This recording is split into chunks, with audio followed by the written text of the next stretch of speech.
grew up, I was raised by a really good family. I had great parents. I never needed anything or wanted for anything. They always took care of me. I was raised in church. I spent a lot of time with my grandma. She taught me all the books of the Bible.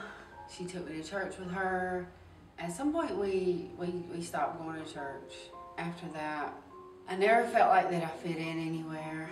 I never felt like I belonged. I was searching for something, anything to fill that hole or void that I felt within myself. And so I started drinking at 13 and smoking, and my parents had no idea.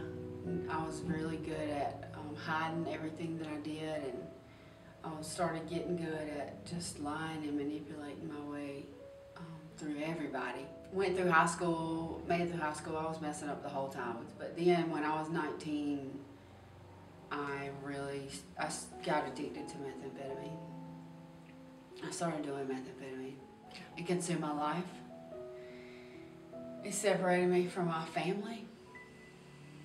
I was around people I didn't want to be around. It took me places I didn't want to go with people I didn't want to be with.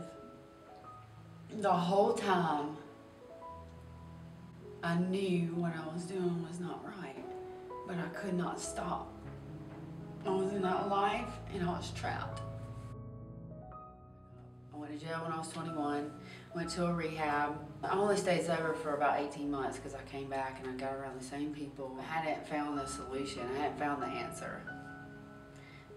I still thought that I could do it myself. That was the whole bottom line. I still thought that I could do it in my own power. And then I got pregnant.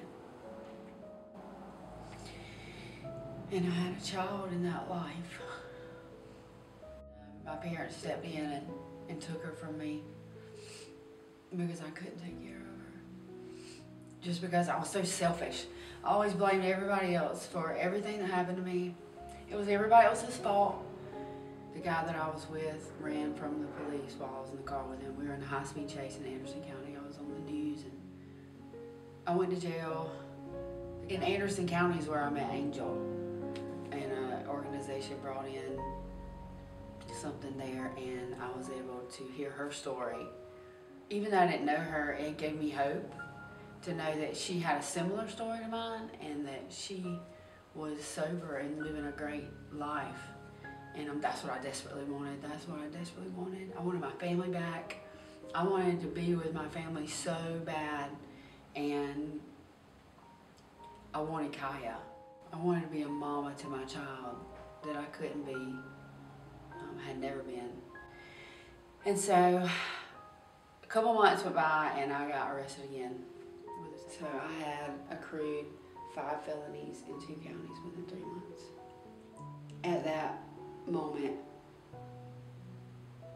I knew that if I kept on running and I did not surrender my life to God completely 100%, then I was going to prison. And He would put me there to protect me from myself. And I would share about Him there. So I had a choice to make. Either surrender and give my life to God 100%, or run and go to prison for a really long time and lose Kaya and my family. So right there, I kneeled down in that jail cell and I talked to God and I talked to Him and I prayed and I told Him, okay, I'm done. I'll give you my whole life. I won't hold anything back. I know I can't be perfect, but I know that You are the one that's going to help me out of this, and only You. And right then, it was like a weight was lifted off, and I knew that I was going to have to lose everything that I had to build on. He was working in my heart. He was working in my heart, but me surrendering that day, that was the strongest I've ever been.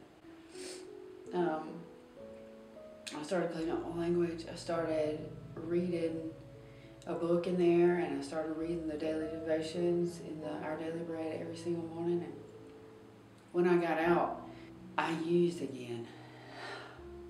And I knew something was different when I did, though. I couldn't do it. I couldn't do it. I told him to take me home. I went there and I waited for 3 days so I could get in a halfway house in Anderson. And when I stayed sober for 3 days, and when I got in that halfway house, I knew I needed to go to church. And I was staying in a recovery house that was right across the street from Freedom Center. That first Sunday morning that I got to the halfway house, I walked in to the Freedom Center, and when they called for prayer partners to come up to the front, I just knew I needed to go up there.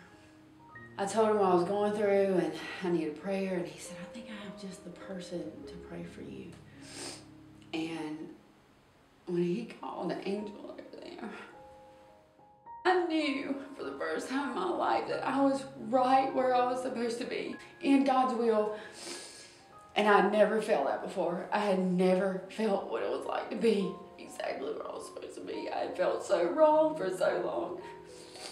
And for me to feel like I was doing something that I was meant to do, it was amazing. After I was saved and I started living for Jesus, immediately my relationships were restored with my family. They started seeing Jesus in me. 2 years after I got sober and gave my life to Christ, I was able to have Kaya live with me again. I was finally becoming the mother that I was supposed to be.